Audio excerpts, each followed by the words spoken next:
Perkenalkan, nama saya Kirana Nabila Putera Gifani. Dalam cuplikan video ini, saya akan menjelaskan sebuah ritual atau praktik yang dilakukan oleh beberapa masyarakat, yaitu membuang uang ke sungai dengan harapan dapat menolak bala atau musibah.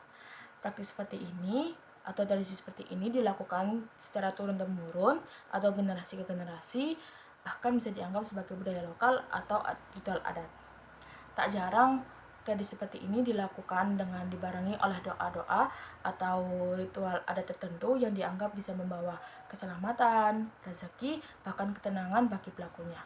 Namun, jika kita cermati lebih dalam, maka muncul pertanyaan besar, apakah praktik seperti ini atau tradisi seperti ini itu dapat sesuai dengan ajaran yang diajarkan di agama Islam?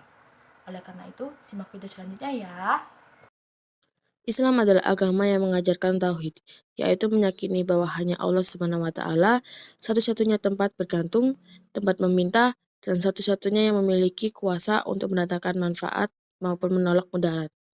Ketika seseorang meyakini bahwa dengan membuang uang ke sungai bisa menolak bala, maka secara tidak langsung ada keliruan dalam pemahaman akidah.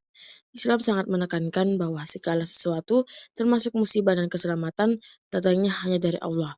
Ini dijelaskan dalam surah Yunus ayat 17, jika Allah menimpakan suatu kemudaratan kepadamu, maka tidak ada yang dapat menghilangkannya selain Dia. Selain dari sisi akidah, praktik membuang uang juga bisa dilihat dari segi hukum fikih, khususnya tentang penggunaan harta. Dalam Islam, harta dipandang sebagai amanah yang harus digunakan dengan bijak. Tindakan membuang uang ke sungai termasuk dalam kategori tafsir atau pemborosan, dan ini dikecam dalam Al-Quran. Tepatnya dalam surat Al-Isra ayat 27, sesungguhnya para pemboros itu adalah saudara-saudara setan, dan setan itu sangat ingkar kepada Tuhannya. Maka membuang uang ke sungai, apalagi dengan keyakinan bisa menolak bala, jelas bertentangan dengan prinsip Islam, dari sisi akidah maupun etika pengelolaan harta. Di lingkungan sekitar, mungkin kita juga pernah menjumpai praktik-praktik lain yang serupa, seperti melempar uang logam ke laut, menaruh sesajen di pinggir jalan, atau kegiatan-kegiatan ritual yang diyakini bisa membawa keselamatan. Semua itu pada dasarnya berangkat dari niat baik, yaitu menghindari bahaya dan mengharap keselamatan. Namun, Islam menekankan bahwa niat baik saja tidak cukup, harus dibarengi dengan cara yang benar, sesuai tuntutan syariat. Rasulullah SAW bersabda dalam hadis riwayat Bukhari dan Muslim, barang siapa mengada-adakan dalam urusan agama, kami ini sesuatu yang bukan darinya, maka itu tertolak.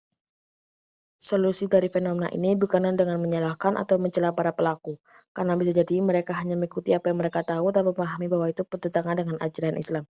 Yang diperlukan adalah pendekatan edukatif dan persuasif. Peran tokoh agama, guru, dan orang-orang yang paham agama menjadi sangat penting untuk memberikan pemahaman yang benar. Daripada membawa uang ke sungai, masyarakat bisa diajak untuk menyalurkan hal baiknya melalui cara-cara yang disyariatkan. Misalnya dengan bersedekah kepada fakir miskin, menyumbang ke masjid, membantu tangga yang kesulitan, dan berfidyah dan infak. Dengan begitu, niat baik mereka tetap tersalurkan. Dan insya Allah, Allah akan memberikan balasan kebaikan serta perlindungan yang jauh lebih besar. Maka dengan itu, mari kita luruskan niat dan cara dalam beragama, karena Islam adalah agama yang paling sempurna dan telah mengajarkan amal dan ibadah dengan cara yang paling tepat dan mulia. Sekian dari penjelasan saya. Wassalamualaikum warahmatullahi wabarakatuh.